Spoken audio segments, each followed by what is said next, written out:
ఎందుకు ఇక్కడ రాజకీయ స్వార్థ అవసరాలను దృష్టిలో పెట్టుకుని ఇక్కడ అధికార పక్షం వాళ్ళకి ఇబ్బంది అవుద్దని కొన్ని రోజులు అట్లా ఉంచండి, ఈలోపు వీళ్ళు మాటలన్నీ అరుపులన్నీ అయిపోతాయి అన్నటువంటి ఉద్దేశంతో. దాని గవర్నర్లు కూడా రాజకీయాలే చేస్తున్నారా? కొన్నిసార్లు ఎక్కువ చేస్తున్నారు. ఇప్పుడు తమిళనాడు గవర్నర్ తమిళ సై మీద కూడా ఇలాంటి వివాదాలే వచ్చినాయి.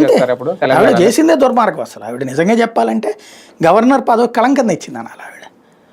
చాలా బిల్లులు అది కరెక్ట్ కాదంటున్నా నేను. నువ్వు బిల్లులో కాన్స్టిట్యూషనల్ క్రైసిస్ వచ్చింది, రిజెక్ట్ ఇట్, మళ్ళీ పంపించారు. నువ్వు దాన్ని రిజెక్ట్ చేస్తూ అవసరమైతే కనుక కోర్టుకు పంపించు. న్యాయ నిపుణులు ఉంటారు కదా గవర్నర్ దగ్గర, రాష్ట్రపతికి పంపించేయి. రాష్ట్రపతి కూడా సర్టన్ పీరియడ్, నేను అనేది ఏంటంటే వీళ్ళు పంపించడానికి వీలు లేదంటే వీళ్ళ అహంకారం పెరిగిపోతుంది. ఇటు రేపు పొద్దున 100% రిజర్వేషన్ అని ఒకటి పెట్టేస్తాడు, మిగతా వాళ్ళు బతకలేరు అప్పుడు. సార్ ఒకటి చిన్న డౌట్, లాస్ట్ టైం వైసీపీ హయాంలో ఏకంగా మండలిని రద్దు చేయడానికి ఒక బిల్లు పెట్టారు అప్పుడు జగన్మోహన్ రెడ్డి గారు.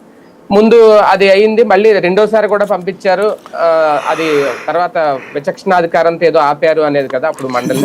ఇప్పుడు గవర్నర్ గనక ఇలాంటి అధికారాలు లేకపోతే ఒకవేళ ఇలా రద్దు చేయాలి మండలి లాంటిదంటే ఇమీడియట్ గా నిర్ణయం తీసుకొని రద్దు అయిపోద్దా?